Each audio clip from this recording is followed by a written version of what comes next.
माथेरानमध्ये व्यापारी दाम्पत्याला बांधून लाखोंची चोरी आणि तपासाची धाव थेट दिल्ली उत्तर प्रदेशपर्यंत। 16 जानेवारी रोजी रात्री 8:30च्या सुमारास छत्रपती शिवाजी रोड परिसरातील वन ट्री हिल पॉइंट जवळ असलेल्या कदम टी स्टॉलमध्ये ही थरारक घटना घडली। 4 अज्ञात चोरट्यांनी सिगारेट पाहिजे असा बहाणा करत दुकानात प्रवेश केला। दुकान मालक नारायण मारुती कदम आणि त्यांच्या पत्नी चंदा नारायण कदम यांना चाकू सुऱ्याचा धाक दाखवत दोऱ्यानं बांधून ठेवण्यात आलं। घरात शोधाशोध करून सुमारे 1 लाख रुपये रोख आणि 7 ते 8 तोळे सोन्याचे दागिने लंपास करून आरोपी फरार झाले। मात्र माथेरान पोलिसांनी या गुन्ह्याचा तपास वेगानं सुरू केला।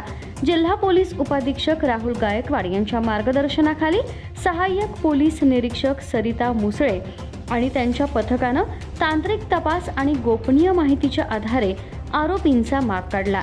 या कारवाईत आरोपी पुष्पेंद्र राम धुलारी याला नवी दिल्ली इथून ताब्यात घेण्यात आलं। त्यानंतर चौकशीतून दुसरा आरोपी वसीम मोहम्मद मेवाती यालाही उत्तर प्रदेशातील अलीगडमधून अटक करण्यात आलं।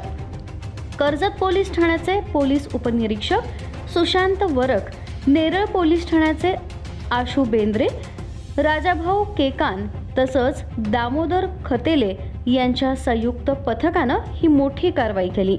या प्रकरणात तब्बल 5,60,000 रुपयांचा ऐवज हस्तगत करण्यात आलाय। न्यायालयात हजर केल्यानंतर आरोपींना पोलीस कोठडी सुनावण्यात आली आहे। माथेरान पोलीस स्टेशन अंतर्गत 1/26 हा जबरी चोरीचा गुन्हा दाखल झाला होता। या जबरी चोरीच्या गुन्ह्यामध्ये सोन्याचे दागिने आणि रोख रक्कम असा जवळपास 8,17,000चा मुद्देमाल चोरीस केला होता।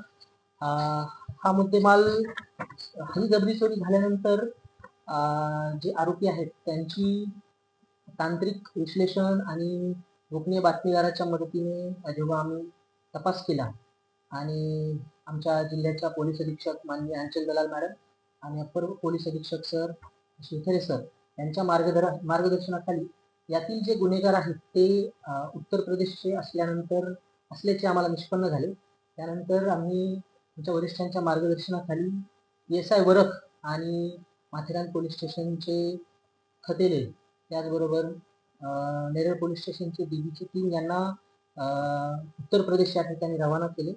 सुरुवातीला रवाना झाल्यानंतर आम्ही त्या ठिकाणी 2 आरोपींना अटक करण्यात आली होती। ते आरोपी म्हणजे पुष्पेंद्र धुलारी आणि वकील वली मोहम्मद, हे दोघेही UPचे राहणारे आहेत। त्या 2 आरोपींना अटक करण्यात आली। त्यांच्याकडे अधिक तपास केला असता या गुन्ह्यातील जो चोरीस गेलेला मुद्देमाल आहे तो आरोपी शिवम याच्या ताब्यात असल्याचे समजले। आरोपी शिवम याला आम्ही 24/2 रोजी अटक करून त्याच्याकडे तपास केला असता त्यांनी या गुन्ह्याची कबुली दिली आणि या गुन्ह्याची कबुली दिली असताना त्याच्याकडे या गुन्ह्यामध्ये चोरीला गेलेले जवळपास 6.5 तोळे सोन्याचे दागिने, त्याची किंमत जवळपास 5,62,000 रुपये आहे। ते त्याच्याकडून आम्ही ते त्याच्या ताब्यातून आम्ही हस्तगत केलेले आहे आणि या आरोपीला सध्या हा आरोपी पोलीस कोठडी रिमांडमध्ये आहे। सदरची जी कामगिरी आहे ती कर्जत डिव्हिजन मधील जे DB पथक आहे त्यांनी माननीय पोलीस अधीक्षक मॅडम आणि माननीय अप्पर पोलीस अधीक्षक सर यांच्या मार्गदर्शनाखाली अतिशय कौतुकास्पद कामगिरी केलेली आहे। यातील जो आरोपी आहे, मुख्य आरोपी रोहित, जो अद्यापपर्यंत पाहिजे आरोपी आहे, तो माथेरान या ठिकाणी जवळपास 7 ते 8 वर्षापासून काम करत होता। तो माथेरानच्या वेगवेगळ्या जे हॉटेल्स आहेत त्या ठिकाणी काम करायचा। जेव्हा त्याने हा गुन्हा केला तेव्हा तो रॉयल हॉटेल या ठिकाणी काम करत होता आणि दुसरा हा जो शिवम आहे हा गेले 2 महिन्यापासून रॉयल हॉटेल या ठिकाणी काम करायचा। या दोघांनी हे दिल्लीवरून हे जे 2 आरोपी होते, एक पुष्पेंदर आणि वकील अली मोहम्मद यांना त्यांनी दिल्लीवरून बोलवलं आणि त्यानंतर त्यांनी हा गुन्हा केला होता। माथेरानसारख्या शांत पर्यटन स्थळी घडलेल्या या घटनेनं नागरिकांना धक्का बसला असला तरी पोलिसांच्या वेगवान कारवाईमुळे गुन्ह्याचा उलगडा झालाय। मल्हार पवार, महाराष्ट्र न्यूज 24।